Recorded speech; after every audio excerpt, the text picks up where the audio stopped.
TDP senior నేత యనమలపై మాజీ మంత్రి దాడిశెట్టి రాజా విమర్శలు వ్యాఖ్యలు చేశారు. ఏనాడు బీసీల కోసం గొంతెత్తి మాట్లాడని యనమలకు ఇప్పుడు బీసీలు గుర్తుకొచ్చారా అంటూ సెటైర్ వేశారు. ఇవ్వలేదు సెజ్ వచ్చినట్లు సీఎం చంద్రబాబుకి లేఖ రాశారని, యనమల ఆర్థిక మంత్రిగా ఉన్నప్పుడే కేబినెట్లో సెజ్కి తీర్మానం చేశారని గుర్తు చేశారు. ఇప్పటికైనా యనమల కళ్లు తెరిచినందుకు సంతోషమని తన మద్దతు కూడా ప్రకటిస్తున్నట్లు దాడిశెట్టి రాజా చెప్పారు.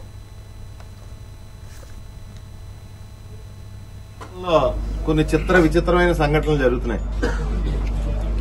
45 సంవత్సరాల ఇండస్ట్రీ, 45 సంవత్సరాలు బట్టి రాజకీయంలో ఉండి యనమల రామకృష్ణుడు గారు ఇప్పటి వరకు బీసీలు ఎస్సీలు గుర్తు రాలేదు ఆయనకి.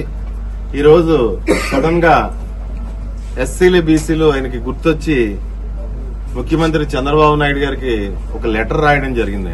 ఆయన లెటర్ సారాంశమే నేను మాట్లాడుతున్నాను. ఆయన ఏం రాశారో సారాంశం నేను మాట్లాడుతున్నాను. బీసీల దగ్గర, దళితుల దగ్గర కేవీ రావు చౌదరి అనే వ్యక్తి 3 లక్షల రూపాయలకి భూములు గుంజుకుని బలవంతంగా సెజ్ పేరుతో తీసుకుని కేవీ రావు చౌదరి అనే వ్యక్తి 1000 కోట్లు వెనకేసుకున్నాడు.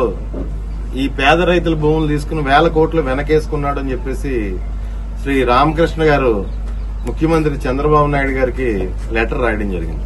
సరే, ఈ రోజే ఏదో కొత్తగా ఈ రోజు నిన్న సెజ్ వచ్చినట్టు ఆయన మాట్లాడడం, ఆయన లెటర్ రాయడం చూస్తే నాకు చాలా హాస్యాస్పదంగా అనిపిస్తుంది. సెజ్ వచ్చి 22 సంవత్సరాలు అవుతుంది. రైతుల భూములు లాక్కుని 22 సంవత్సరాలు అవుతుంది. ఈ రోజు కొత్తగా రాలేదు. 2002లో మీరున్నారు, తదనంతరం ఓటమి చెంది 2014లో మీరు వచ్చి మీరు ఆర్థిక మంత్రిగా ఉండగా కేబినెట్ తీర్మానం చేసి సెజ్ మీద కేబినెట్ తీర్మానం జరిగింది. ఆ రోజు కూడా ఏ రోజు మీరు గొంతెత్తి బలహీన వర్గాల పక్షాన గాని దళితుల పక్షాన మాట్లాడిన పరిస్థితి కనపడలేదు. కానీ ఈ రోజు సరే, ఈ రోజు కన్నా మీరు కళ్లు తెరిచారు, సమస్య మీద గలం ఎత్తారు, సంతోషం.